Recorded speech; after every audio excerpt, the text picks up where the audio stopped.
McGrath comes in, it's on its way, it's there! The miracle on grass!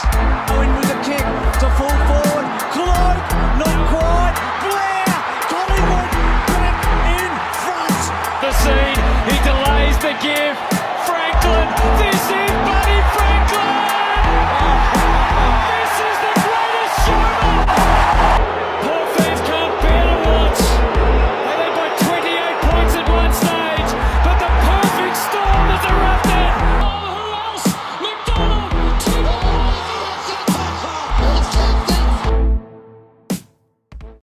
The sun is shining bright on the Gold Coast. The American Nightmare is back in full form for the Collingwood Magpies, and that's good for the entire world, haters included. Nat Fife is not a fan of pancakes, so he chooses waffles, and the Brisbane Lions and Demons might be in a little bit of trouble after this round. But ladies and gentlemen, thank you so much for tuning into our round 11 breakdown. Of course, I'm your host Ross Allen, joining alongside by the best footy correspondent in the business, Coach Donnie Hess. Coach, how are we feeling after, even though your Sydney Swans had a very, very, very typical second quarter footy, they still somehow win the game, and their their finals hopes are still going for the time being, right? Oh, let's throw it right then and there. I know there are going to be people in this comment section going, I cannot wait to hear how Coach responds to this one. And it is a topic I legitimately have been asked by Richmond Tigers fans, Swans fans, and all sorts of fans. Oh, no. Coach, what do you think about it? And I will talk about it in my headline Just a little bit. Ooh. But I will say this. I was happy with myself. I put on my coach's hat more than my blood's hat on this one. So I cannot wait to discuss that particular topic. But and also, man, just an incredible round of footy. It was a great round of footy. I'm gonna say it right here. I loved it. Absolutely loved it. I thought there was not a bad game of the lot. Yes, we had some ugly ones, but there were some things that I liked seeing this week, and it sets us up for bye round footy, but still some crackers still left to play. I am so excited. Also, one thing that had me really excited this round was the first quarter of GWS versus Brisbane. That's the most hope and joy I've had in I don't know how long watching the Giants. And of course, in typical fashion, they kind of blow it. But luckily for me, I knew that was going to happen, and I went to bed after halftime. So I was awake for the happy parts, asleep for the sad parts. Then I pick up my phone the next morning. I'm like, yeah, I kind of knew. But such is life for a Giants fan. It'd be like that sometimes. But, of course, not only we got that for you guys in store, but more, because Donnie has some great stats concerning the Gold Coast Suns and the Collingwood Magpies. We're going to talk about them. We're talking about some NFL-related expansion ideas for Tasmania from legend of the game Clarko. And we're going to go into a little bit of buddy trouble. He was not a good boy this week, and now he's being put to timeout. Is it fair? The most impactful player from round 11, and where Big Tex Walker is going to end up next season. Of course, our Donnie's team of the round and our tips for round 12. But before we kick it off with the Hess's headlines is what we are calling it. Of course, you can check us out. We're on YouTube, Apple Podcasts, Spotify, Anchor, Rumble, a crap ton of places. For some other shows, we're also live on Twitch too, so you go ahead and check us out. You can find everything over at thefourthandlong.com. For all your footy information, that's at thefourthandlong.com/AFL. And you can catch us mostly on our socials. I spend way too much time on Twitter and also still way too much time on Instagram as well. You can find us at Fourth and Long Media on both platforms, and you can find the aforementioned Donnie Hess over on Twitter and Instagram as well at Coach Hess 40. I will say I'm a lot more active, but it's because Donnie has his life together and doesn't have to spend a crap ton of time on social media to try to stay relevant in a fruitless endeavor that is almost never worth it. But damn it, I'm still gonna do it because I swear I don't have an addiction, but I kind of do. Well, Twitter, I'm not too bad. I'm on that a lot. You do a good job. Instagram, I'm even my wife tells me, it's like, you got to be better. And I'm working on it. I've joked with her, I'm going to go through an Insta education when it comes to it, to maybe be a tiny bit better on that. Oh, I love it. I love it so much. But we're going to kick things off before we get into the biggest overreactions, possibly, from round 11 the AFL season. It's time to kick on over to Coach Hess's headlines. Coach, what you got for us? Because I know you're going to be pissing some people off with this one. Oh boy. So I have 4 headlines that I really want to just really quickly talk about. And some of these I may ruffle some feathers, and I don't mean to do this intentionally. There's no May in there. You are. I have a microphone. I have the time. I have an opinion, and I'm going to share it. Whether you agree with it or not, that's up to you. And I'm willing to have discussions over any of these. For me, first headline for me, I think this league looks much, much more competitive than I think we thought a couple of weeks ago, with 2 massive upsets this week, being the Melbourne Demons falling to the Fremantle Dockers on the mighty MCG, which if you would have told us this 2 years ago, we'd have told you you're crazy. Freo is not going to go on the road and beat a Demons team that is undefeated, that looks unbeatable, and goes on the road and gets a big win, including some fantastic highlights. Mr. Frederick, I tip my cap to you, sir. That tap back was absolutely insane. What a play. To all my Fremantle Docker supporters who I befriend and I talk to, their elation was fantastic. Man, to Flag see. Mantle has never been in better form than it is right now. I love it. Oh, I love that. I love that went through, and I appreciate everything that they're going through, and I hope it continues. I really, really do. We'll have to see going into it. My second headline is injuries. I think will affect a few teams and may cost somebody a final. I'm really interested to see how this goes. Sam Wiedering, in my personal opinion, that is a massive loss for the Carlton Footy Club. Legitimately, that loss really, really, really hurts them. They're hoping they can maybe bounce back. They did pick up a young key defender in the mid-season draft earlier today, a Sam Durden who played at North Melbourne. So they're hoping he can be able to come in and have an impact. But I still say this is a Carlton team that they're reeling a little bit. This injury is going to really affect them. And then how does the Stephen May injury affect Melbourne? Yes, they've got Tomlinson coming back in, which I think is a suitable replacement for May going up against a buddyless Sydney Swans this week.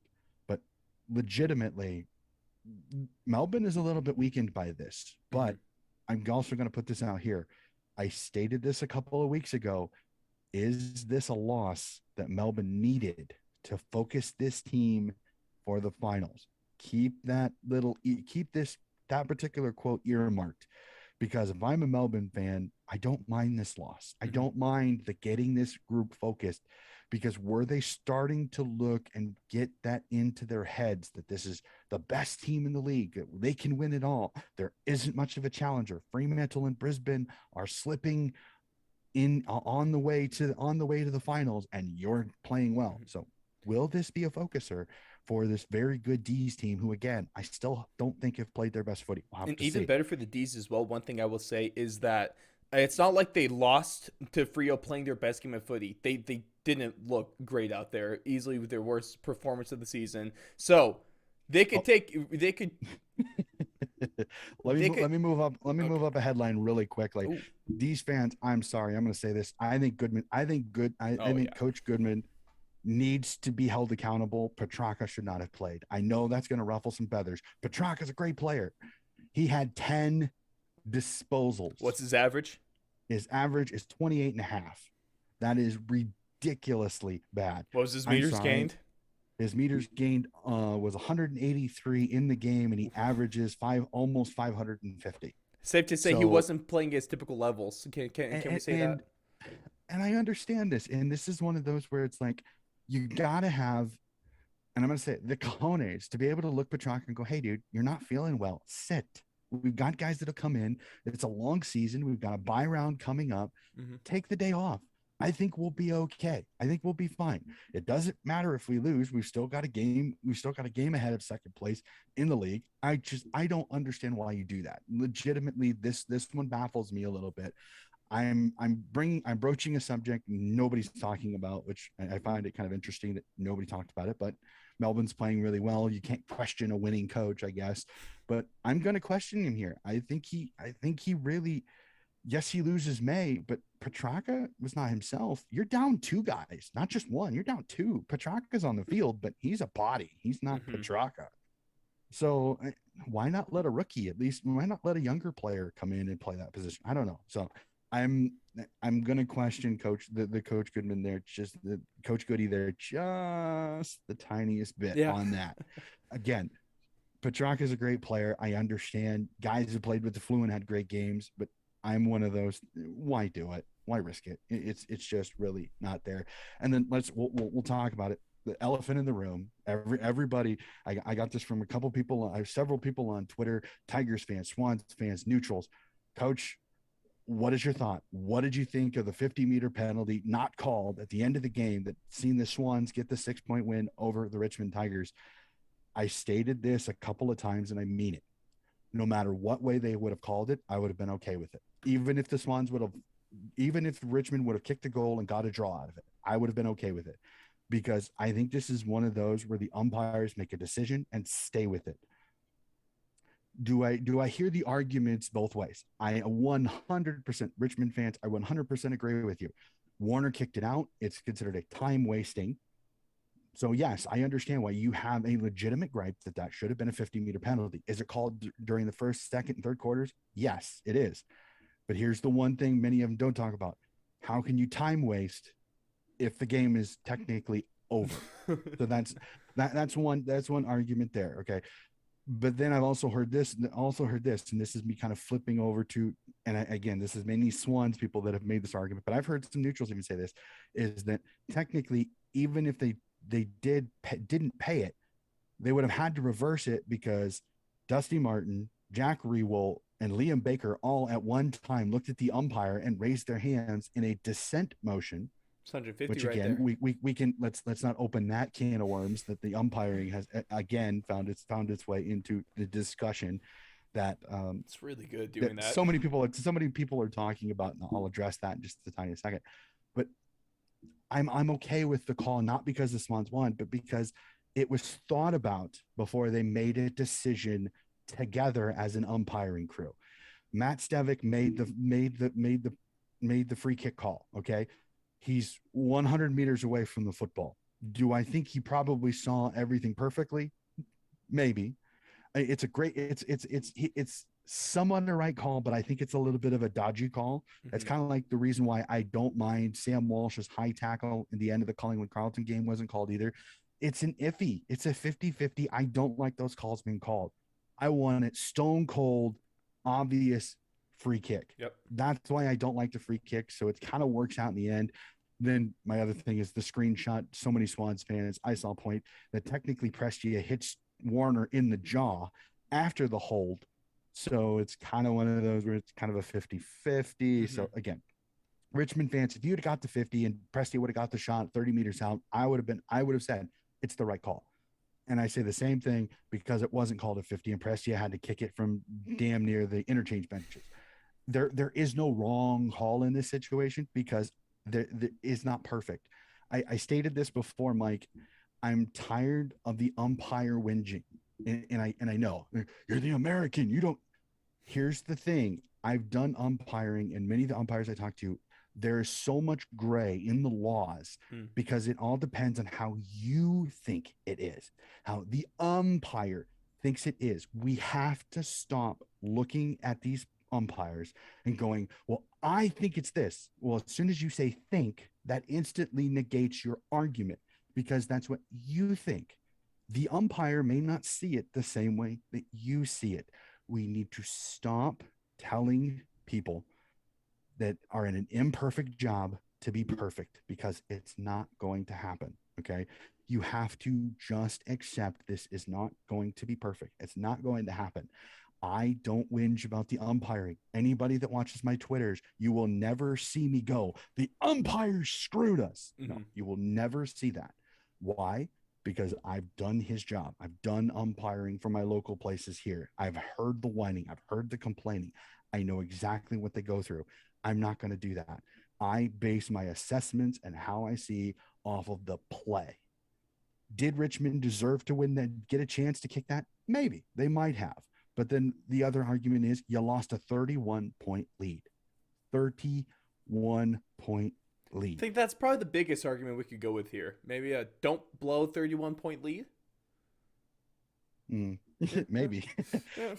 but then my other thing is that if you notice, the Swans have done this a couple of times, so they have these big comebacks in the second half.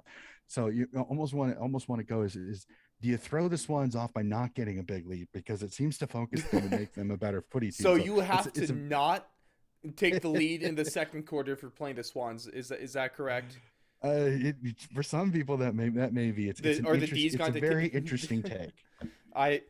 It's technically accurate, and technically accurate is like technically right. It's the best kind of right. But Hess's headlines, that's in the books, and that's definitely makes some great points there. And honestly, one of the best takeaways we can get from the round. But we're going to transition from there into overreacting about round 11 of the AFL season, or are we actually kind of onto something here? Because there's been some big moves, most importantly by the Gold Coast Suns. And one thing I am kind of proud, I like to bag on them because it's kind of fun. But at the same time, last year I was very high on their future. Their future might have just come a little bit early. But for those that don't know how this works, I got 3 statements for Coach Donnie.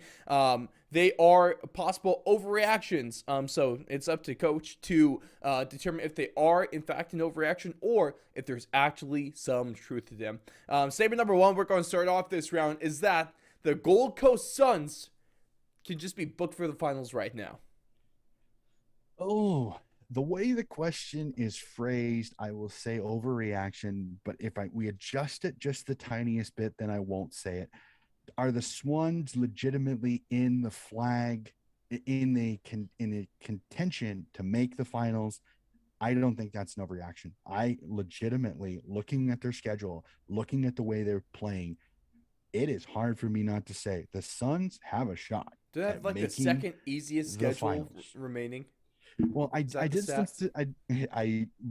really quick, just behind the mic, as I had some time at work this week, and I wanted to see who had the easiest schedule of the 12 teams that I see making it to the finals, which Gold Coast is your kind of cutoff there at 12 teams, because I think they're only 2 games back of the finals. And I went through and I went just by ladder position. Again, this is now, not through the rest of the season. As of right now, going into the bye weeks, we are 11 games through. So we're halfway through the season with 11 games still to play through the rounds that we know when they're playing, who they're playing, and how. So that's through round 19. The easiest schedule as of right now is Collingwood through round 19 with an average ladder position of 11.4. Okay.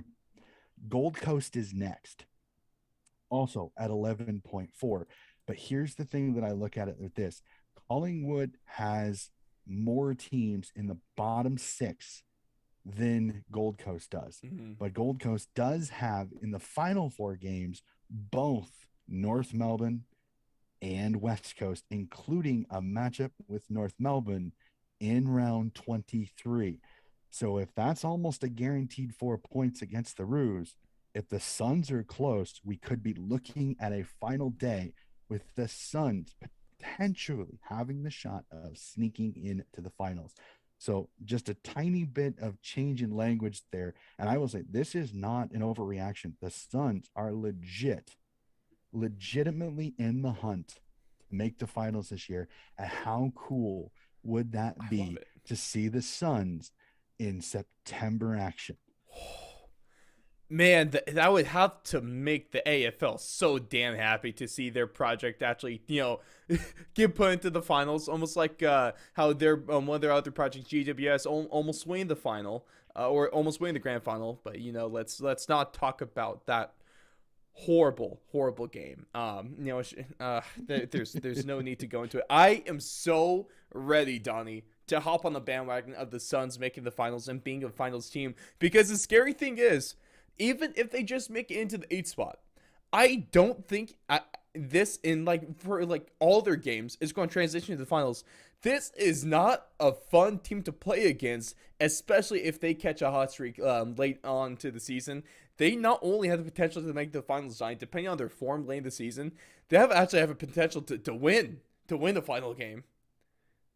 They've got a lot of good parts in the right places. Mm-hmm. Like I mean I've been also one of the best praise, coaches in the game at the moment. I've been singing his praises for a year.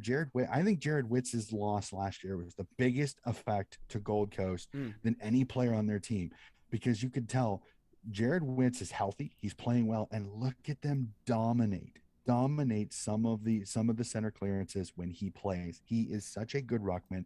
Legitimately, he is a dark horse Smokey as the potential All-Australian backup ruckman, which would be quite interesting to see if that happens, which very rarely, unfortunately, it does. Usually they put one ruckman and the rest are a ton of midfielders that they just the ruck is overrated shovel into. Or overlooked. Everything else is overrated. I need a list of 11 ruckmen on the All-Australian team. That's what I need. You've got some that I think legitimately you've got a few that I think could. If Brody Grundy is healthy, you could have a midfield just going ruckman athletically. You could have Tim English, you could have Brody Grundy, you could have a Peter Laddams, you could have a Sean Darcy, all in the center, and that's not even including Max Gawn. That's not including I'm trying to think. Proust from GWS is having a very good season as well. Oscar McInerney is playing well. So there's a lot of ruckmen that I think are playing very, very well this season. So it'll be very interesting to see. But I'm very interested to see how this Gold Coast team does, because you also forgot Mason Cox, by the way. I don't know if you meant to leave him off your list, but if you didn't accident, I'm here to remind you that he's not. He's more of the stable forward type. I'm really looking at those guys that are super like. He really does play a lot of forward for his being deemed a ruckman. It's just because he's the most dynamic ruckman in the league, and that's just what happens when you're as good as Mason Cox.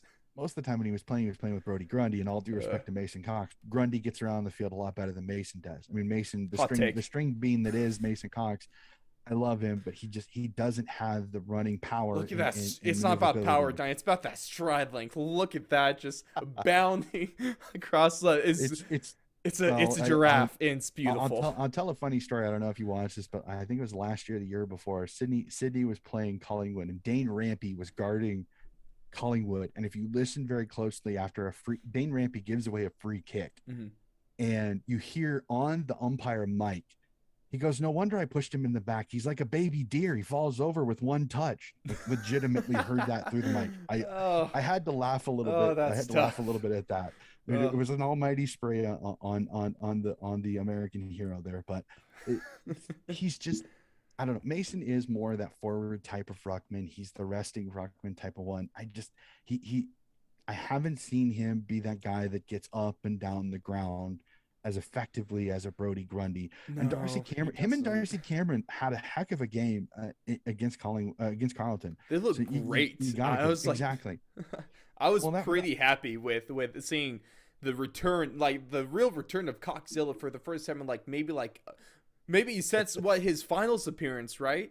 A couple years ago. Well, you ask some people, he's only had two really good games. The 2018 grand final. I'll throw it back to the first. That one. The first final game I watched was him. I think he scored like 3 times in the first quarter. Mm-hmm. Yeah, Mason Cox. And had six contested marks. Yeah, so. Mason Cox, baby. I will never ever give up my hype train for the greatest American to ever grace the AFL field. I don't care. Technically, I'm right. And like I said earlier, that is the best kind of right. But moving to statement number 2 for our overreactions this round is, you should be more worried about Brisbane's performance this round rather than Melbourne's performance this round. I don't think this is an overreaction, purely because just look at who they played. Exactly. Fremantle is a legit. Well, here's the thing, though. You could kind of counteract a little bit. Is Fremantle for the previous 2 weeks had been putrid, but I agree. Many people kept forgetting that the previous 2 games were in wet weather footy. We were in atrocious footy, And I don't know if Fremantle just never really got used to playing in the weather conditions, but a dry game, dry footy, they played fantastic against the Melbourne Demons, where Brisbane kind of the Giants jumped all over them to start this game. Like legitimately, I was looking. They were scoring at will, and they were. I don't think the ball really was ever in the midfield. Like for that first quarter, it seemed like it always felt like you got the bounce. It was in the 50 went for the from Giants. one end to the other a lot in that first quarter. I remember watching. I almost legitimately almost texted you going, Ross, right now your call for GWS over Brisbane looking kind of good. And then about halfway through the second quarter, went, well, here comes Brisbane. Yeah. And then they stalled a little bit, and Brisbane just kind of, that was one of those, they just kind of slowly chipped away and slowly got it to her. They kind of took over in the second half. But they paced, like, they got onto their pace, and then that kind of GWS just had such a quick first quarter, and I don't know if they just couldn't sustain it. It's that kind of quarter could beat the D's, but also you have to do that for more than just 20 minutes. Is the issue. And a little bit. I think Brisbane kind of they came out flat. Mm-hmm. And GWS was all over him. And once GWS kind of once Brisbane kind of got their groove going, then you kind of saw the tides change, because you can only hold back a tidal wave so far before it finally overtakes you. So that's if you don't score 100 points against Brisbane, I think you have a 10% chance of winning that game. You gotta hope that they can't kick straight. Like legitimately, but the only problem is they were kicking. They kicked very well in this game too, and that helps them too. So, but if you look at it, I don't think this is an overreaction, because I think Fremantle's better than everybody. Everybody kind of focused on those two games, and they didn't see the kind of entirety. Let's just ignore the whole beginning of the season and look at those two last games. Well, I don't think they were ignoring it. I think they were just going off of the previous two games. Like, this is their form, and I looked at it as two wet weather games, two games that were in sloppy footy, and they didn't handle it well. When they got a dry footy game, look at how much different. And then I think they did very good.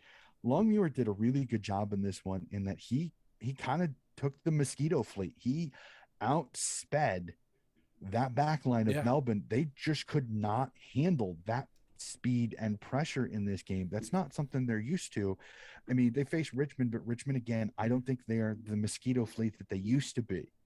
So this is almost a little bit of a revamped type of Richmond style game against Melbourne in this one. And it really affected Melbourne, especially losing May early, because they didn't have a guy that could throw back, that could structure them the way they did. And it really kind of showed. So kind of to your point too, is like that Fremantle team was not the last couple of rounds was not the Frio team that they actually are. I don't think that the D's team we saw in round 11 is the D's team that they actually are. And there's not a thing to it. That wasn't the D's. I could just say it outright. The only problem is I cannot say that in confidence when it comes to Brisbane. I cannot say, that Brisbane team over the course of all 80 minutes of that game, I'm not going to say that's not Brisbane, because that is kind of Brisbane of what we've seen so far this year. If they can't play defense, or if they can't just outpace someone, and just keep on outscoring them, they're not going to win games, because they're not a defensive team. They have, I would probably argue, one of the worst defenses in the league, especially out of current finals teams.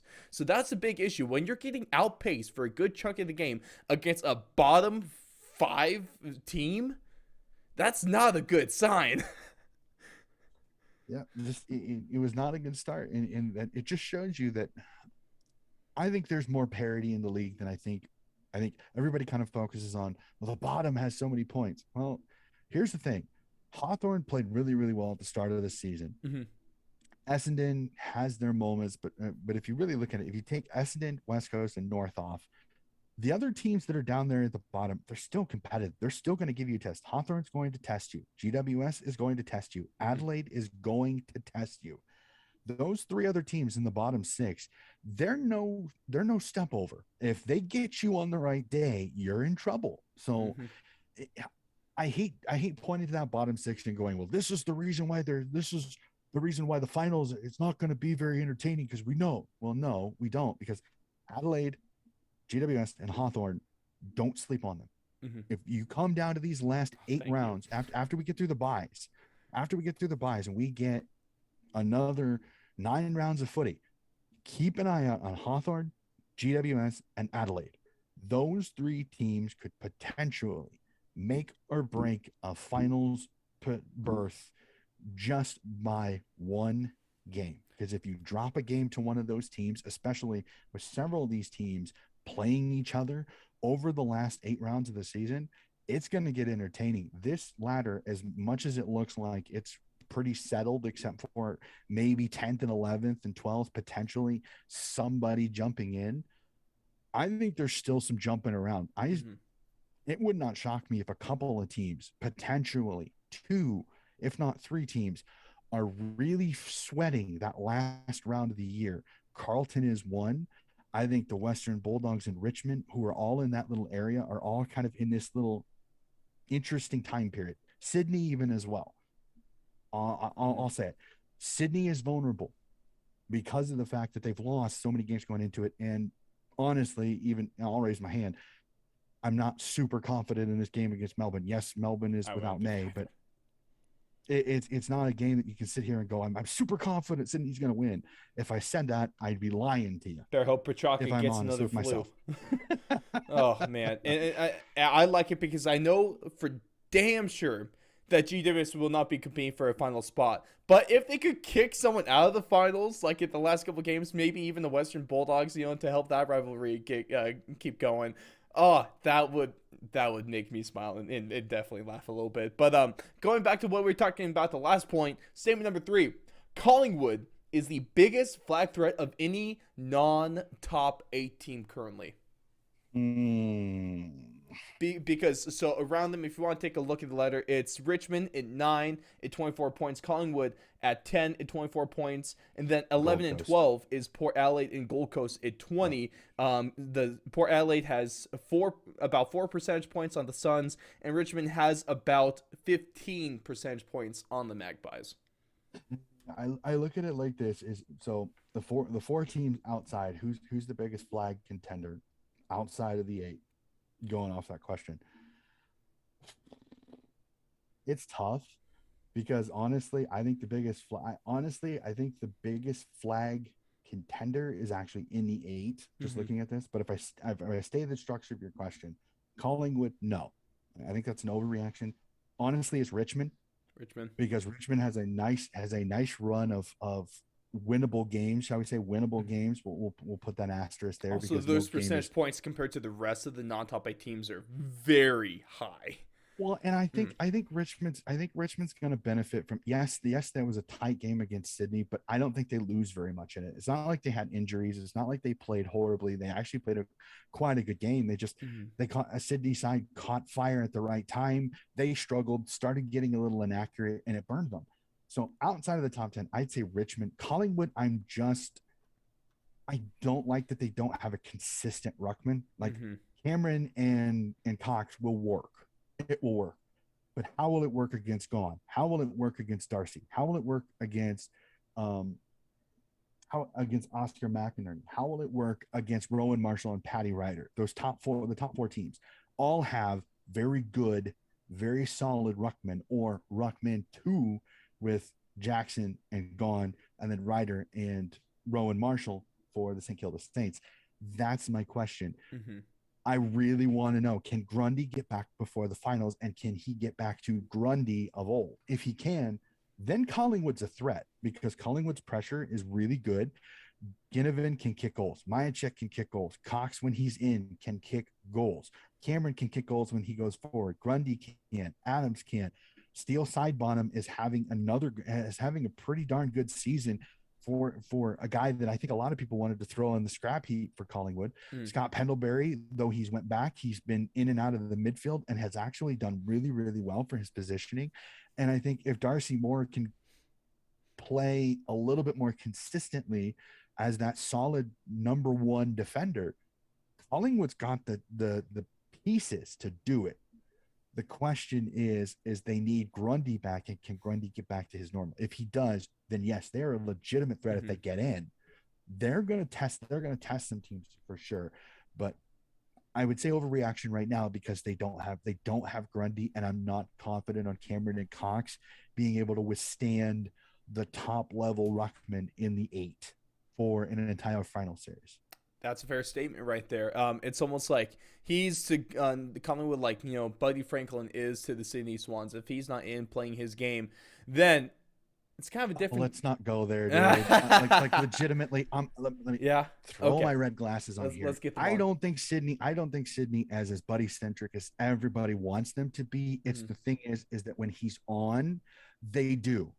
When he's off or when he's not playing, watch Sydney this week. Watch how much distribution goes to all of the forwards when he's not playing.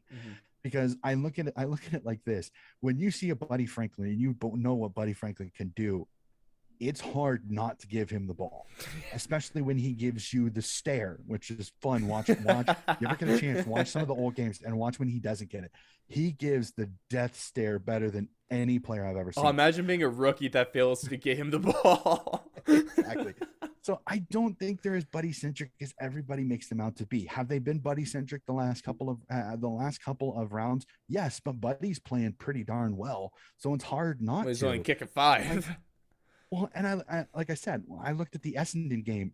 Yeah, they went to Buddy, but Buddy was not inside the 50, and look what he did. He was distributing the ball all over the 50 to Papley, to Heaney, to Bell, to all of the other small forwards.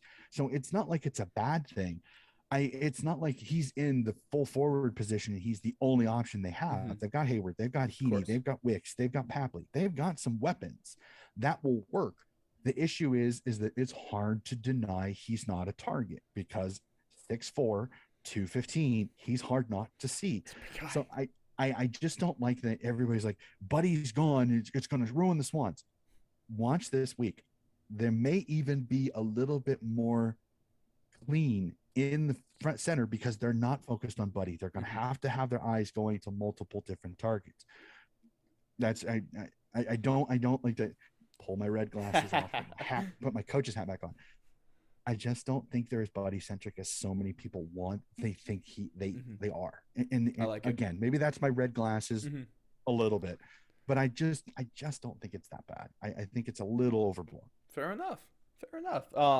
And speaking about overboard, let's get into some of the, I guess, controversies, the statements against these guys, because I don't think they're as warranted as some of these old heads might be. Because we're going to hop into our storylines, but before we do, let us know your thoughts on those overreactions. Sign off in the comments or hit us up over on socials on Twitter and Instagram at Fourth Long Media. Are the Suns making the finals this year? Should Brisbane's performance be more worrying than the D's? And is Collingwood a non-top 8 flag threat? But let's get into this because the first thing I'm going to talk about is the man that, he chose right. Waffles are the superior breakfast item over pancakes, over French toast, over anything else. Even now, it's hard to go. Oh, monkey bread's very good. I don't know if waffles top that necessarily, but waffles are a very, very high tier. Let's stay on one tangent here.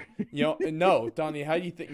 We all know how this works. But getting back to waffles, Nat Fife is going to be making his return to the WAFL. I think this is the first time in like 12 years or something like that stats since he's been in the WAFL. Yep. Right? And I mean, it makes sense because, he's above average when it comes to playing football. And he's missing this round's game. I'm right. He's missing. Listening to the podcast for him, I rolled so bad at average. He's above average, Donnie. He is in above. I'm just not clarifying on how above average he is, but he's above average nonetheless. Brownlow medalist, and he's above average. Yes, oh I think a Brownlow medalist is above average.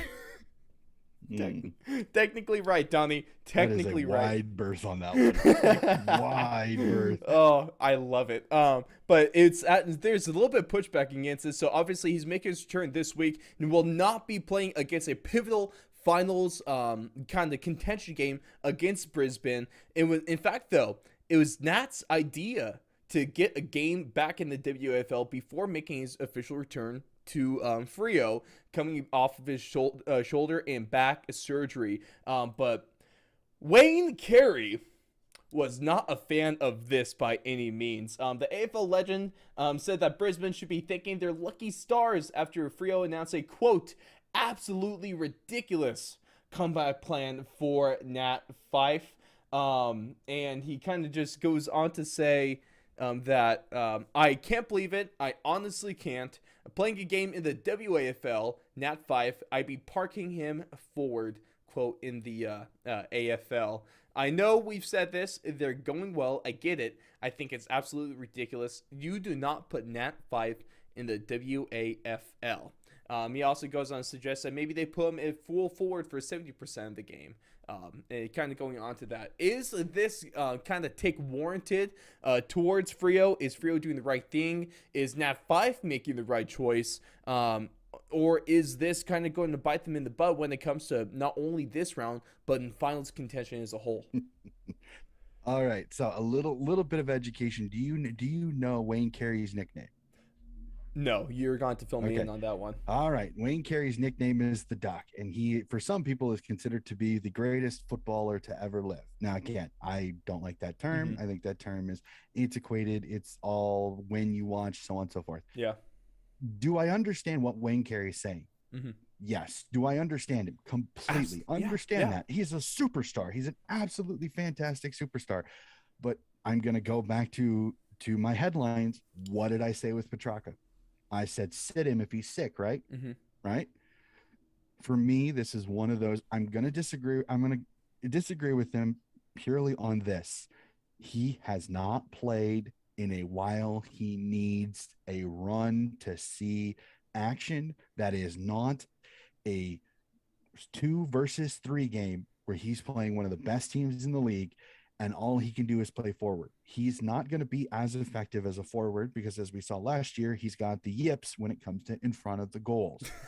He is not an addition. He would be a subtraction, in my personal opinion, to the Fremantle team. Fremantle fans would love to hear your reaction on this, but personally, I like the decision. Let him go play waffle. Let him get his feet wet. Let him get back on the field in a competition against people wearing the other jersey that are going to tackle him, and let him see how he goes. If he goes well, hey, he can come back in the next week, and it's not as difficult as an opponent, and it's not as important to Fremantle's chances of top 4. I understand what Wayne Carey is saying here, but this is Wayne Carey looking at it through his old decrepit glasses and not looking at this big picture that is Fremantle's chances to play for a flag. And if they bring him in underdone or not ready, he is a liability. He is not an addition. I know it's weird saying it. Fife is a Brownlow medalist and an incredible player in his day, but he needs time. I know this is weird for some people because we all want it now. We want it now. You have to be patient with a guy like this. He's had so many injuries. He has not been on the park all season. Let him get his feet wet. Wayne, Duck, I understand what you're saying. You're wrong. I'm sorry. I know you're not going to like that I said that. Not that you know well, of course, who the hell because I am. he's listening right now. He's our biggest fan. It'd be great. Hey, I'd love to have Wayne Carey on. The guy is a legend, legitimately. I just don't agree with him because I think he's looking at it too small a picture here. Too small a picture. You have to look at it through the entire season. Of course. He potentially could be a liability more than a positive. As we saw last year, he had the yips. Plain and simply, for me, that is a perfect excuse to go, hey, you know what?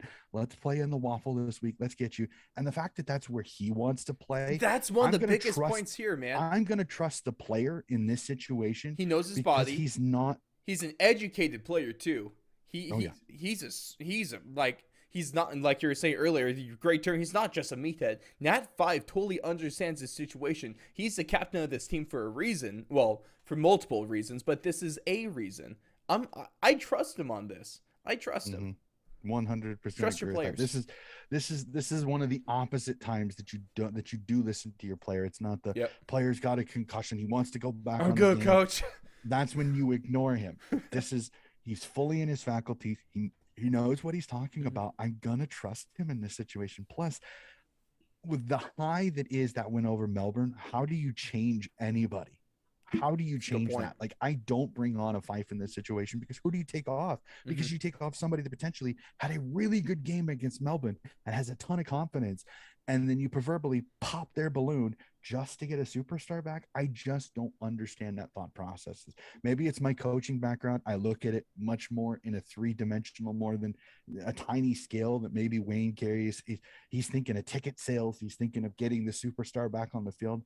I'm thinking about it through the entire season and how it's going to affect the entire locker room and the 18 guys on the field. And for me, it's a risk bringing him back. I play him in the waffle. If he plays well, heck, he's then a great addition the next week when you're not playing Brisbane. You're playing a little bit, maybe a lesser team, and it's not going to impact your season as much as, say, you bring him in, he kicks 3 behinds, and you lose by 8 points. You're gonna look like a Muppet at the end if you're a coach and you make that decision.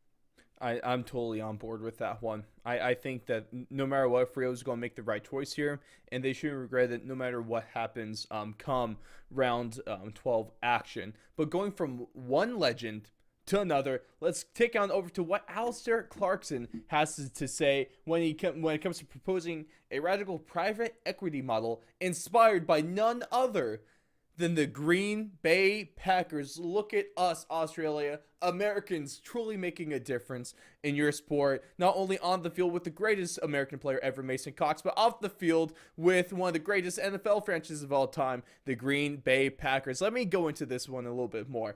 So the way that it kind of works, and when it comes to ownership for the Packers, is that it's kind of like the Packers had like a public stock offering, and they actually do this every number of years, where residents in Wisconsin actually own stock in the Green Bay Packers, and so technically the fans own the Green Bay Packers. And that's kind of what Clarko is talking here when it comes to a potential Tasmanian expansion team. He was talking about them The suggestion model would effectively see multiple fans by ownership of the team, as opposed to private control from one party. And so actually, the funny thing is so Clarkson, he has been to Green Bay twice, was actually there earlier this month, and he pitched this idea during the task force's last meeting with AFL, including head football Andrew Dillon, a meeting. Outgoing league boss Gill did not attend. He didn't attend that one. But so essentially, he's talking about even more detail here. This proposal included a proposed entire capital-based, capped at $2,500 per person, with a minimum of $500, which means there's no ownership with any massive stake in the club, or with too much power over the club. So I think this is a really intriguing idea when it comes to the expansion team, and I think it could actually work out pretty well. What are your thoughts on this one? It'll be very interesting to see how this one goes, but as much as I absolutely love this thought process that Clark was trying to do a little bit of a different look to it, my issue that I run into is that the Tassie license right now is hanging by a thread, and that's the hard part to look at it. Is several clubs, I'm not going to mention because I don't want to cause any major dust ups in the comment section. At least 3 clubs have already voiced that they don't want a Tassie team, at least a Tassie expansion new license team. So that's going to be difficult, considering that the consensus I get is they want a majority to okay it, not just the yeah, exactly. Yeah. I'm really hearing that the majority of the clubs actually would prefer a Victorian team move there with heavy North, with a heavy look at North being the team that would make way. I'm again gotta get relegated to Tasmania. There you go, Dan. I got a soccer term in. Yeah, the non-soccer fan with a soccer term. You're welcome. I love it. Oh, I absolutely love it. No, so I don't know. I think it's a great idea. I think Clarko is very much a visionary. He's trying to find ways to. I mean, he's constantly over here. He's talking with Steve Kerr, the Golden State Warriors. At the least. Well, and the best part about it is he's trying to throw new models into a league that I think we've all seen it in I know you and I have had it happen when we've discussed American style things thrown into Overtime. Yeah. I know Dangerfield just had a discussion where he likes the midseason trade period. Mm-hmm. And he's on our side, Donnie. The visceral reactions by many Australians we don't want an American sport. And I go, I 100% understand the visceral reaction. I really do. But sometimes you have to look at it in a different light. Like Mm-hmm. I look at it as there's several of the responses were like, there's no loyalty to clubs. I go, well, what if you've got a Todd Goldstein has been with North Melbourne his entire career. He's had chances to go to Geelong numerous times. He's near the end of his career. He's going to retire. Don't you think it's on the club a little bit to have the ability to say in a mid-season draft that Geelong needs a ruckman to potentially make a finals run, to give the guy, hey, we care about you enough. You've stayed with this club long enough. Well-deserved thank you. We're going to trade you to Geelong to let you have that shot to go get a championship, a la Ray Bork from the Boston Bruins to the Colorado Avalanche in 1998. I know it's a fantasized thing here, but I don't think it's as simple as these players have no loyalty. You'd be surprised how many players are actually quite loyal to the clubs that they are, and the clubs don't perform, but yet they stay. I think Australian football, another one. I think this league, out of any league I watch, has the most kind of loyalty from a player perspective. Like, definitely not the NBA. The NFL, a little bit. Baseball, yeah. NHL, kinda, but nothing like the Australian Football League. Mm-hmm. Yeah. And that's the thing that I try to tell, like, you don't get it. The player movement over here is 10 times worse. And the reactions are just as visceral when a guy leaves. Like, don't go on to his Twitter account when he announces they're taking their talents to another team. LeBron taking his talents. I'm not trying to throw that one under the bus. Oh, that was a fun piece of history. Oh my God, seriously! And so, I heard somebody on one podcast say they think Clarko should do that next year. Clarko should have the decision and have Here we go, preview of how that's going. I'm taking my talents to the Greater Western Sydney. Let's go Giants, and let's go win the grand final. Amen. If you take his commentary, GWS has got an opportunity. My only thing though is there.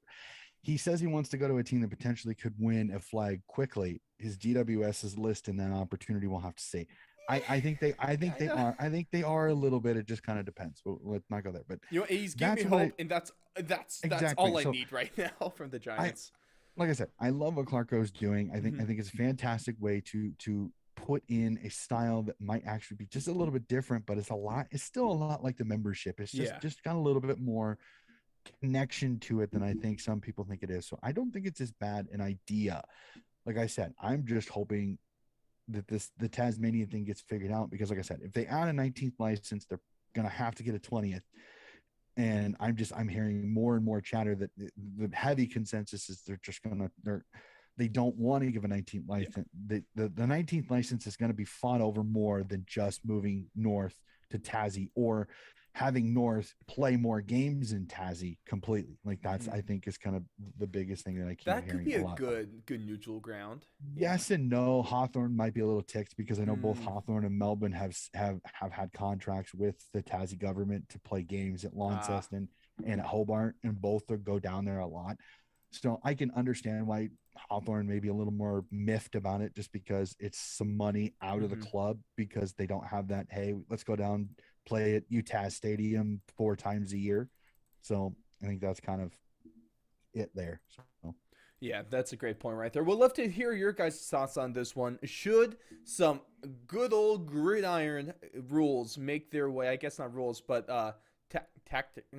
Should some NFL stuff make its way over to Australia? Let us know in the comments. I know you will. But before we get into the team of the round and then subsequently our tips, it's time for us all to collectively say what the blank. I'm sure we said that multiple times this round for either team, for any team you're a fan of. You probably said this, but it's time to get into what the blank, where Donnie fills in the blanks with these statements. For those that don't know how this works, I got 3 statements for Donnie, and all of them have a blank in either the beginning, the middle, or the end. And it's up to him to fill in the blank. But what we're going to start off here is something we kind of briefly touched on a little bit earlier. We're going to circle back to that one now, is that Buddy Franklin's 1-match ban is blank.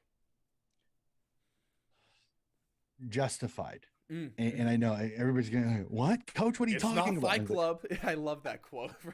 It's the one thing that I've harped on personally about Buddy's game is that he gets a little hot-headed and he starts giving away free kicks for really stupid things.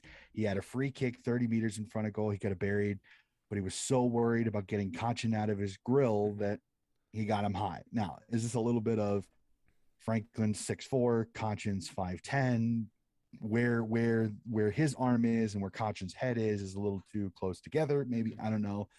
And then my favorite part is I saw some of the transcript from the tribunal, and the lawyer arguing for Buddy Franklin basically insinuated that Contention faked it and that he acted, that he got hit. And there's an award show in Australia called the Logies, and he joked, he said with that performance that he should get a front row seat at the Logies for an award. Now that's the lawyer I like to have on my side. Personally, I did not. I knew it wasn't going to get overturned. I wasn't expecting it to overturn, just because where the contact is and the way it was done, it's hard to argue that it wasn't intentional. So it's going to be a week. More egregious match bans this season than we have seen from this Buddy one. I don't like this one because all the regular camera angles from the game show no discernible way to tell if he actually hit his jaw or not. Well, doesn't go back to the whole letter of the law stuff. Let me finish though. Yeah. There has been, somebody said there has been an angle found where it does show that he does get him. I don't get that. But again, I haven't seen that image. Whether I see it or not, I really don't care. It's a 1-match ban. It's over. I kind of knew it was going to, at the time when it happened, my favorite part was like, it's 2 or 3 weeks. I'm like, it's going to be a 1-week ban. It's an open-handed slap.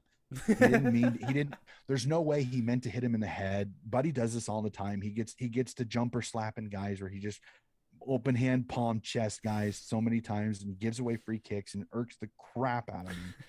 But he does it. And again, Buddy being Buddy, I hate saying it that way, but that's it. He deserved this suspension. I'm glad it didn't get overturned, because if it does get overturned, a hornet's nest jumps out on that one. So exactly. And I'm not saying that because Richmond was the team that it happened to. It's because it sets a bad example. I understand the suspension, and here's where I go. Now we see, are they Buddy centric as everybody says? Because if they have a great game against Melbourne, the whole Buddy centric argument goes out the window, in my personal opinion. Oh, especially if they win. If they win without Buddy, that argument is going to be dead forever. Hopefully. Especially if Heaney kicks 3, Papley kicks 3, Wicks kicks 2, Hayward kicks 2, Parker kicks 2. Like, if it's an even spread, or McDonald kicks 2, Reed kicks 2. Like, if it's an even spread, it really kind of blows it out of the water that it's more of Buddy is kind of that gravitational pull. That's why they go to him. It's not because they're only looking for him. It's because he leads really well. It's hard sometimes to turn him down. It's that guy. Again, not just because you get the death stare if you don't. So it's completely justifiable. I understand it. I agree with it. Buddy takes his seat. He gets 2 weeks off now because they play this game, and then they get the bye week next week, which I think in some situations, sneakily, I think this is good for Buddy. Let him rest, let him recoup, let him get ready, and have him raring to go after the bye. So this is kind of a sneaky little, I don't mind this as a Swans supporter. The Swans hat on that one. Not a bad overall thing for him at his age, with wanting to have him in case if the Swans make finals, you need him fit and firing at that time. So I like it. Justified from me personally. Now, with the next statement, you could probably infer my answer if you've listened, throughout the show, because it's fairly obvious. But statement number 2, blank was the most surprising impact player over round 11. I'm going to throw you a curveball on this one because for me, it wasn't one player, it was several. And it's the Fremantle Mosquito Squad. They were the most surprising player for me because with the loss of May, they made that the Nom Football Club's backline really, really, really panicky. Oh, don't even start that. That Melbourne's still undefeated, but Norm isn't. Okay, so I thought that was great. Yeah, I never didn't even think about that until you said something. But that's my surprising thing because you just hadn't seen that type of performance this entire season from Fremantle, and for it to come up in this game at this time in that situation, you can't deny that everything. Lockie Schultz, Frederick, all those forwards for Fremantle had spectacular games at just the right time. So I'm going to give them the tick on this one. I know it's not one player, it's multiple, because I got to give it to them. That was fantastic to watch. And really quickly, I'll give it to, I was so angry. I wanted to watch this game. I was slept in, didn't get a chance to watch it live. And I made the mistake of wanting to see something on the buddy thing. And got the score of the game. Oh no! At the top of the thing, so I already knew Fremantle won, and I was like, "What did I just see?" So the first thing I did as soon as I put my phone down, I went, "Well, gonna have to watch the highlights." Click, and then watch that game. And just could not believe it. But yeah, I saw Buddy's ruling from the MRO had come down. I didn't even think about it. Clicked on the AFL app. That's how it happens. You just don't. Exactly. I just want to see this, but you don't think about. Oh no, the scores are going to be there. And I tell a bunch of people. I said I try to stay off social media as much as possible. So until at least I've watched the highlights at least of the games or watched the games that I want to. The one thing about the Watch AFL being able to watch the games back later, I don't have to worry about the hour and a half of commercials. So it's kind of nice and get through games a little bit quicker. The issue is that sometimes you get into a game that it's a blowout by mid-third quarter, and I'm just like, well, we'll just fast forward to the end of the fourth quarter, which is kind of nice. Unlike the Friday night games where it's like you kind of have to sit through as ugly as it could potentially get because you're watching it live. So, of course. So straight up, I found out about that one, and I literally sat there as I saw Buddy was suspended, but then saw the Fremantle result and went, whoa. You got to be. So I like legitimately, as soon as I did that, I had to watch the highlights, and I watched them like twice just to be sure. I was like, did I see that? Like, I got to see this again. And then the Frederick tap back, and I like rewinded it twice. I'm like, you got to be. Did he just? No way. That. He did. He did that. He did. Rewind. No. There's no way. Rewind. Yeah, he did. it was fantastic. You were all of us. That was in that position this round, Donnie. Oh, the super big eye emoji and brain blown emoji were just me to a T. That in time that after that play happened was ridiculous. But yeah, so Fremantle's forwards were the most surprising for me. Just what a game, perfectly timed. I love it. Going to the last statement, Tex Walker will be wearing a blank jumper next season. Oh, think he moves away from the Crows? Do you think the Crows offer him? Maybe not offer him enough.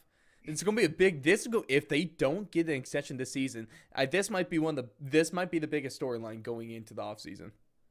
The biggest thing though is the one team I'm hearing talked about the most. I'm trying to figure out why, and that's Gold Coast. And like, I'm not saying Gold Coast is a bad. Well, no, we're just going with the red and yellow. He's fine. No, I think it's just because right now, like. Who of your big three of your tall forward three at Gold Coast, one's got to go. Mm-hmm. Max King and the King brothers not going anywhere because he's the future of the forward. He's the club, yeah. So it's Casbolt or Mario Chol, and I mean, if you had to pick one, it's Levi Casbolt. But how can you drop a guy that's literally had a meteoric season this year, being a scrap heap player that Carlton was just like, yeah, we don't need you anymore, bye. Like, it's literally what they did to Levi Casbolt, and for him to go up and to be able for him and Joel to kind of make us forget that the King brother is out with ACL at the start of the season is insane.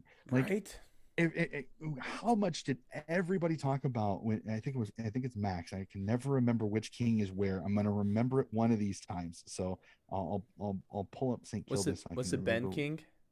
Yeah, I think it is. It's Ben. Yeah, it's Ben Ben King. King. Ben King is at GWS, and Max King is at. You mean Gold Coast? Yep. I wish Max, he was at GWS. Max King is at St. Kilda. Ben King is at Gold Coast. When Ben King went down with his ACL injury, how many people were like, "Yep, Gold Coast, wooden spooner." I was like, it was ridiculous how many people were saying that, and I went, "What about North Melbourne?"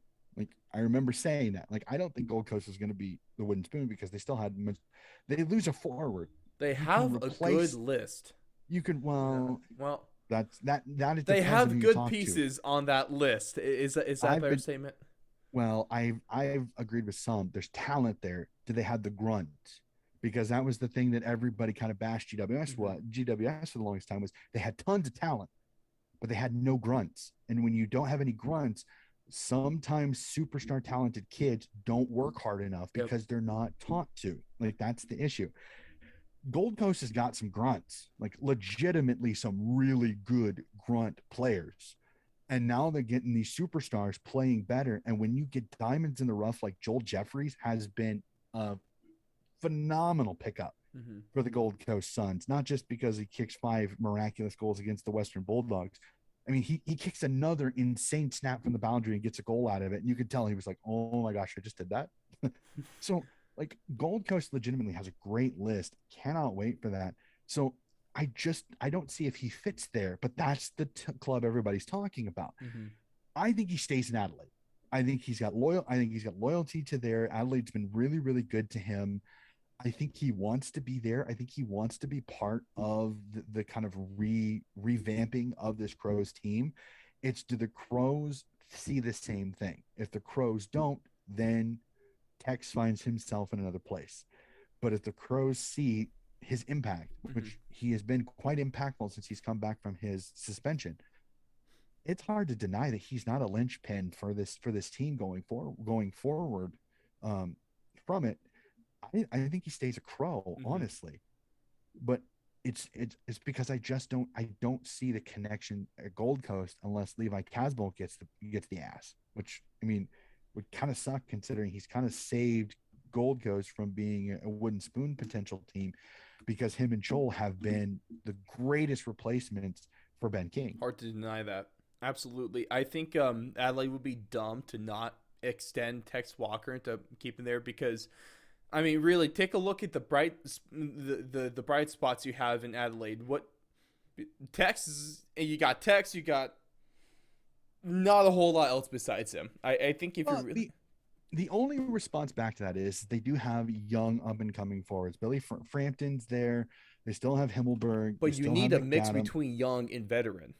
Exactly. And that's kind of the perfect little response back to that is that if you drop a seriously experienced veteran, do you have a veteran to be able to go forward from maybe the midfield group, like a Ben Keys, like a Seedsman, who, when it comes to goal kickers and stuff like that, that's why I love Sydney's setup so well, because you have that tried and true veteran that is great in Buddy Franklin. Great is an understatement for him, but it's Buddy that's able to take the pressure off of a lot of these younger kickers and give them more opportunities. And so it's an easier transition into, becoming a good footballer. That's what Tex Walker can provide for these young guns in Adelaide.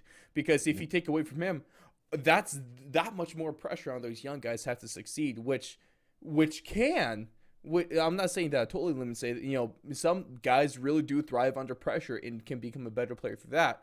But more than likely, it's better to have that one guy to help them develop, and once they're developed, then maybe you could get rid of Tex Walker. But for now, you got to keep him on your list. Yeah. And I understand. And that's why I said, I think he gets re-signed just because they really do need that experienced head up forward, because they really don't have another seriously experienced head in their forward line after him. So 100% agrees. I'm hoping he's in the Crows tricolors. I really do, just because I think I like one club players. I like guys that can stay there and be a one club guy. Going back to loyalty, for sure. Well, it's not about loyalty. It's just about the fact that the club wants him there. It doesn't even have to be on the player. Sometimes it's the club. I hear fans like loyalty to the club. Sometimes the club treats the player dirty, and that's the reason why the player goes. Yeah. Like legitimately, It's the clubs are not always perfect. Like legitimately, I've seen situations even over here where tons of money are being thrown. Guys go on free agency, but the guy goes not because he wanted to go, but because his team didn't offer him what probably could have kept him there. Because sometimes you do get a hometown discount. Sometimes you do get a guy, he's close to his home. So it's going to be a lot easier for his family to come. But if that club doesn't offer him what he believes, and again, sometimes it's astronomical. Again, I agree. But sometimes it's not always as cut and dry as players not loyal to the club, he leaves. No, sometimes the club is, well, we don't see you as being that guy. So the club disrespects the player. That's why the player leaves. Absolutely. So I don't think it's always as black and white as some fans want it clearly goes both ways. You got to have the player performing, you got to have the club supporting them, and there's a whole lot of that in between. But that's going to wrap it for what the blank this round. Donnie thinks that Buddy's one match is justified, and that the mosquitoes of Fremantle are the most impactful players from round 11, and Tex is going to be staying a Crow, and I think so as well. Let's know your thoughts. Is Tex going to be remaining a Crow? Who do you think had the best standout performance in round 11? And most importantly, do you think there's any controversy behind Buddy Franklin's one-match suspension? But before we get into our tips and cap this sucker off, what we got for you guys is the best and most important list in all the lists, in all the lands, from Australia to America, from New York to Melbourne. It's time for Coach Donnie's team of the round. Coach, what do you got in store for us this time?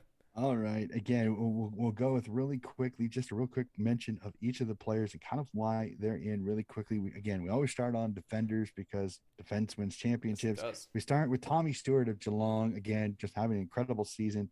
They're linchpin in the background for the Cats. Again, another great game for the Cat experienced defender. Luke Ryan of the Fremantle Dockers. Again, you beat Melbourne. You have a great game. It's hard not to put you in my team of the week. So Luke Ryan from the Fremantle Dockers. Bailey Williams, part of a goal bonanza that the Western Bulldogs had on the West Coast Eagles. 16 different goal kickers in this game, and he as a defender had 2. So that just kind of shows you how insipid the West Coast Eagles are. Gold Coast Lockie Weller, again, Gold Coast continuing to play really well. They've got unsung heroes, guys that you may not know their names, but are having really good seasons this year. A revelation for the St. Kilda Saints, Jack Sinclair, the lovely flow of hair off Jack Sinclair there, definitely get him in. And then again, the story of this season is Carlton Sam Doherty, again, continuing to have another great season, making an impact for the Carlton Blues, even though in a loss to their bitter rivals, the Collingwood Magpies, but Carlton with an incredible game there.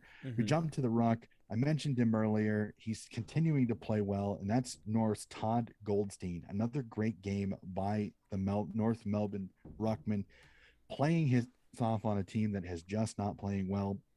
This is one of those guys that honestly I would love a mid-season trade period because he could go to a team potentially have a chance for a flag. He deserves a flag. I feel sad for him that he's may not get that opportunity. We jump to the mids and some incredible performances here. I mean, Lachie Neale, incredible performance. GWS good, just not stop this guy, especially once he got going in the middle of that second quarter and just kept going. But also in that game as well as GWS's Josh Kelly. Both these guys had incredible games. Josh Kelly, man. Yeah. Another great game. Western Bulldogs, Josh Dunkley, again, the goal kicking midfielder of this midfield other than the Bont. And Dunkley having another 2-goal game here. Brandon Ellis of the Gold Coast Suns, another 2 goals for the former Richmond Tiger, is really, really stepped up to the Gold Coast and played well. St. Kilda's Jack Gresham has come back and been just absolutely fantastic for that midfield of the Saints there. We jump to the forwards. We've been talking about him a lot, and he kicks a bag in this one. Sydney's Buddy Franklin will be part of the forwards. Brisbane's Lincoln McCarthy. GWS's Toby Green. Geelong, Jeremy Cameron. West Coast, Jack Darling gets a mention. You kick 4 goals. in a game. Yeah, it wasn't close, but you got to put them through the big sticks when you get the opportunity. And the Western Bulldogs, Aaron Naughton will round out the starters. We jump to the bench. I've talked about him several times. He continues to have a good season. That's Isaac Cummings of the GWS Giants, again, continuing to play very, very well for this GWS backline. Midfielder from Richmond, Jack Gresham, another great game for the Tigers in this game. And then it's great to see this gentleman back for our ruck on the bench, Timmy English. He was my all-Australian ruck thought process going to this time before his injury. So glad to see him back healthy and playing footy. Another great game by the Bulldogs ruckman, and it sounds like he's very close to signing a contract extension with the Doggies. So the Doggies have to be licking their chops that they get to keep this young Western Australian ruckman in the kennel. Oh, yeah. And last but not least, another great game almost brought Carlton back from Collingwood, and that's Charlie Curnow having an incredible season. Another great story from the Carlton Blues there. So that is my team of the round this week. Absolutely. Curnow's amazing, and he's still the current goal leader on the season right now. He has 37, and that's 5 ahead of second place, Jeremy Cameron. So he's Coleman medal leader. And by a good margin as well. You got a couple 32s in there, a couple 31s. He is really the only one leading the pack and standing out right now. Carlton, you got a breakout player on your hands right now for this season. So he's one of those that they talked about because of his injury issues. They wanted him because he had shown this in junior footy. Like they were talking him being like a generational Buddy Franklin type of forward for the longest time. He's kind of showing you right now. And he just could not get on the park. He could not stay healthy. So this is Charlie Curnow that I think a lot of people thought they were going to see. Good for him. Yeah, always love a story like that. But there we go. Donnie's team of the round. Like I said, the only one that matters. And speaking about the only thing that matters, let's get into our tipping, because that is a total lie. I would not. At least. I mean, I'll give Donnie some credit. He's great. Probably a lot better than me. I'm curious to see what the rankings are, because it's time for us to get into our round 12 tipping. Had a decent time last round. AFL website has me at 7 out of 9. So. Feeling good about myself right there. So there's nothing wrong with that. And you know what's funny? Going through the tipping this round, Donnie, I don't know if you felt the same way. There's definitely a team that I picked that's a huge betting underdog. So we got another bold prediction this round. Don't you worry, you guys. But it feels weird picking this team as a quote bold prediction. But at the same time, there's a lot of these where the odds and the picking percentages of these games surprised me the first time taking a look at them. Are we kind of the same boat there, or am I? I'm looking at it like I went through the tipping early, and this is one of those weeks where I tipped my tips, and I've been thankful even through the injury updates. And you haven't changed it. I haven't changed any. Normally, there's a couple that I'll kind of bounce back and forth, especially if they're close. There is a close one that I tipped it at the start. And technically, they're the underdog, at least the tipping competition that I have pulled up on mine. So I'll have to see if it's the same one for this. I don't have any bold ones because I don't really consider that one a bold take. Some people would say because of the tipping that it might be, but I don't really consider it a bold take because I think with the matchups the way they are, I think they have matchup advantages. We might be talking about the same team, so this is going to be interesting when we get down the list, right? Let's get to it. Okay, because last round I was 7 and 9 as well. So and Brad was 7. Brad tipped all the same one as me. Damn it! I can't That's like what's that 2 rounds in the row where we've kind of stayed the same relatively. Well, I think you missed the GWS one, so I think I caught up with you on one. So I actually think you were 6 and 3 last one because we all missed. Did you tip Collingwood? You didn't tip Collingwood, correct? I tipped Carlton on that one. You tipped Carlton. Yeah. You tipped Melbourne against You tipped Melbourne against Fremantle. Of course I did. Yeah. And then did you actually legitimately tip GW? I had you down as tipping GWS in that game. Oh no, I actually tipped Brisbane. Okay, all right. Yeah. I'll adjust it. Okay. I'll adjust it. For those watching, I'm not lying, Don. You can even see our tips are locked in. I do all my tips to the AFL website, so those suckers are locked. There's no eraser trying to take this off. Yeah. I've got it. I written want to out tip there. GWS. I think I accidentally put you down for GWS, so that's on me. I will adjust it on the move. So yeah, we all went 7-2 last week. So, there wasn't much of a change there, except I think Zach actually took a couple flyers and missed on both of them, unfortunately. Well, I am happy he did. Thank you. Well, he's like 12. Unfortunately he's 12 games back a little bit. So I don't think right but now. But the way he was playing this season, like at the beginning, he was a dark horse, and I just need him far away from us as possible because that guy was doing crazy stuff with his predictions. Brad's got, I think he's got a 4-game lead on you and a 6-game lead on me. Oh man, Brad, I'm coming for you. As of right now, yeah, so we'll have to see. Brad's been really. I find it when he sends me his tips later on in the week, is he waits till some of the teams are announced a little bit too. So he waits a little bit longer than we do. You know what? He's playing it smart. I can't hate against that one. But we got a condensed round for you on this one with 6 games. I can't wait because the Giants are not going to lose this round, and it's going to make my life that much easier. But we're going to start things off over at Marvel Stadium. We got the Doggies taking on the Cats. I see the odds have a decent discrepancy, but in terms of tippers, according to the AFL website, 58% with the Doggies, 42% with Geelong.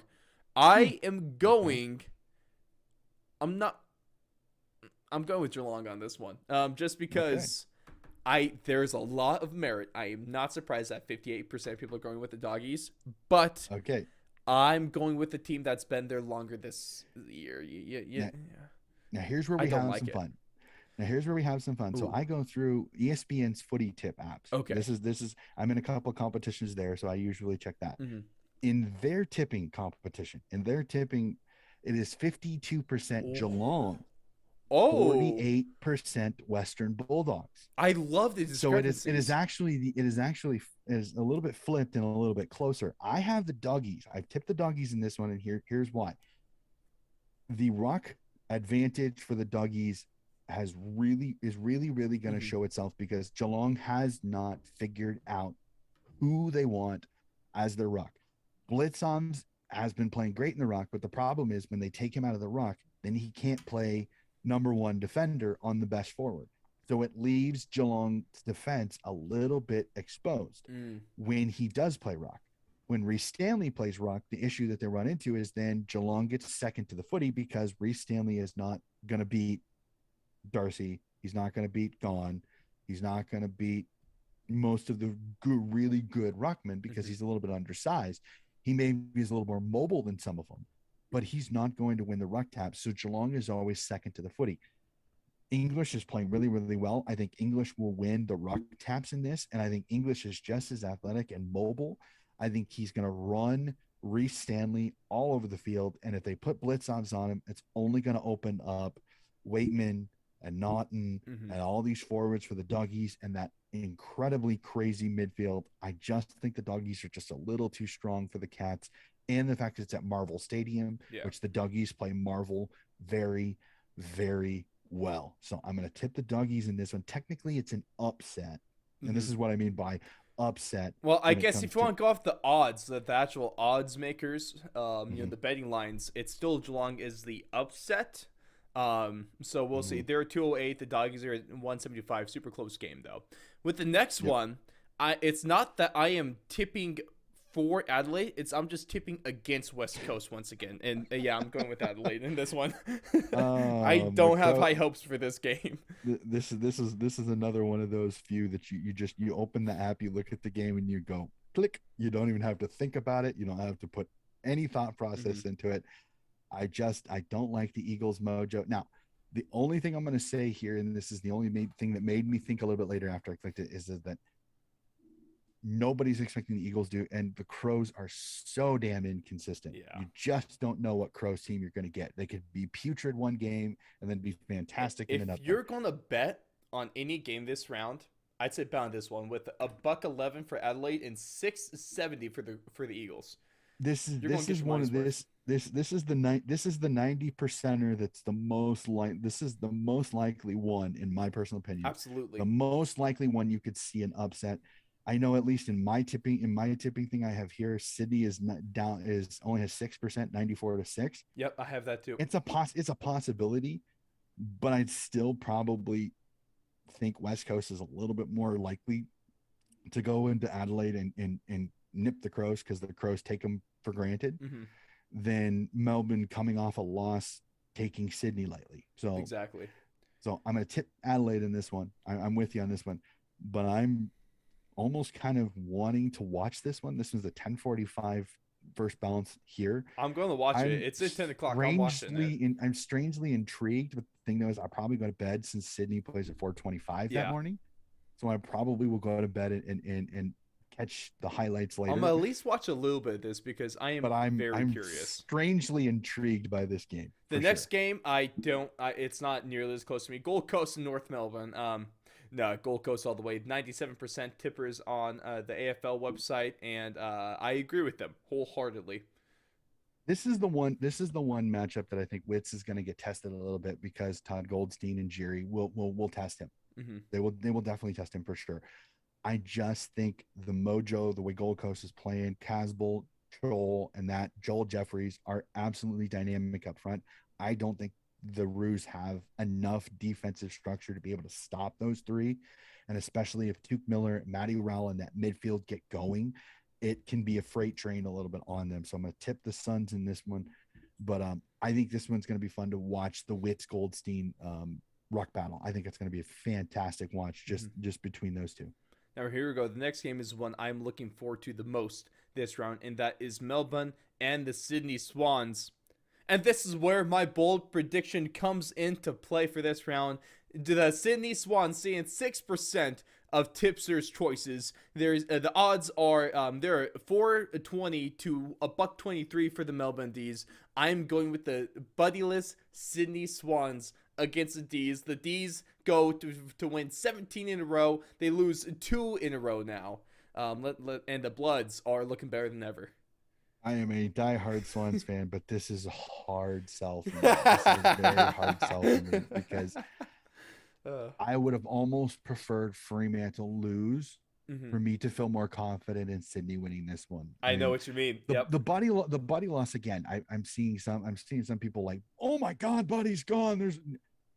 I think this is going to be much more competitive than I think people give it credit for because of May being out and Tomlinson coming in, Tomlinson not playing AFL this season until this round. It'll be interesting to see how he adjusts to the speed of the game. Logan McDonald will be able to step into Buddy's place. He's not Buddy. I'm not saying that, never was, but he's got Buddy-like qualities that if he makes an impact, but we'll have to see. He's the protege. I'm going to tip Melbourne, but I'm going to say this. Sydney's going to be in this one. I think they're going to be in this one. I think if Hickey isn't back, I'm a little more frightened a little bit because Hickey, Laddams being able to rotate, I think will keep them fresh facing Jackson and Gawn. If it's just Hickey, I'm a little terrified because Sam Reed can go in and be effective. He can be a great marker, but he's not going to be as competitive in the ruck battles, even against Luke Jackson. So that's my thing is if Hickey is back, I'm a little more confident. Sydney's even more in the game. If Tom Hickey is out, I'm scared this could get ugly if Gawn and Jackson can get up on Hickey, on Laddams quickly in this game. So tip Melbourne.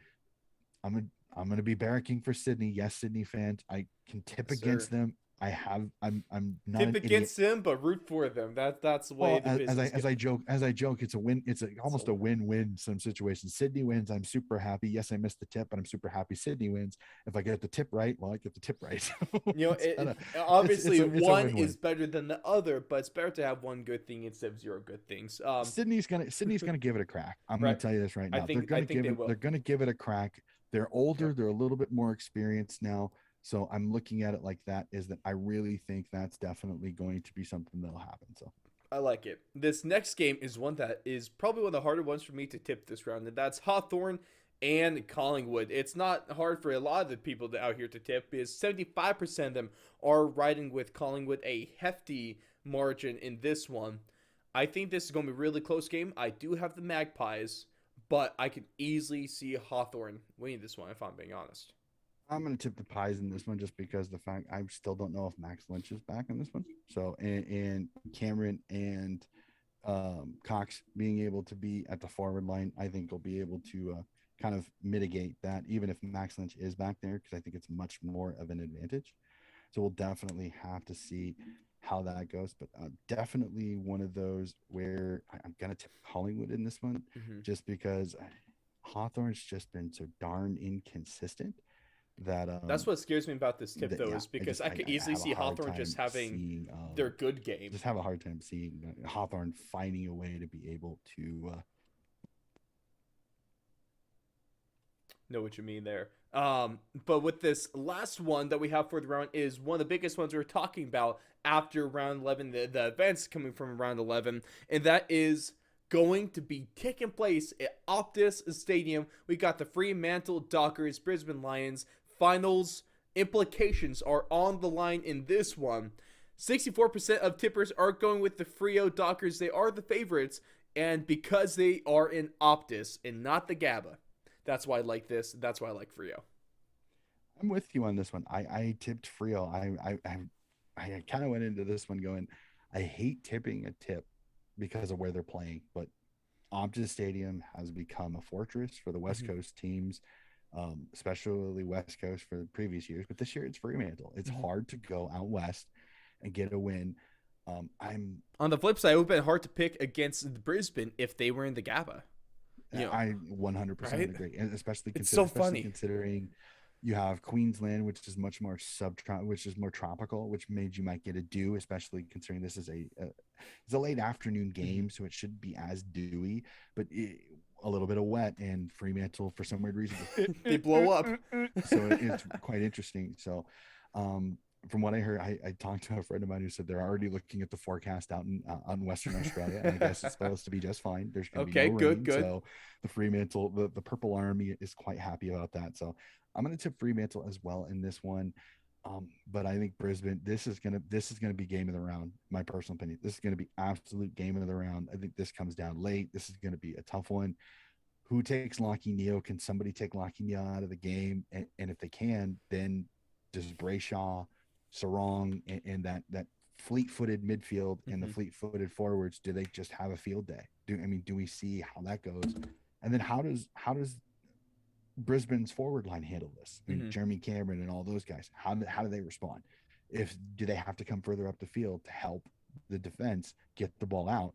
Can Hipwood make marks and be able to let them relieve the pressure? So it'll be fascinating. This will be a fascinating one. I cannot wait for this one. It's going to be a fun game. 2:30 a.m. I might actually stay up for this one Saturday night just to watch this one, because that is going to be an absolute cracker.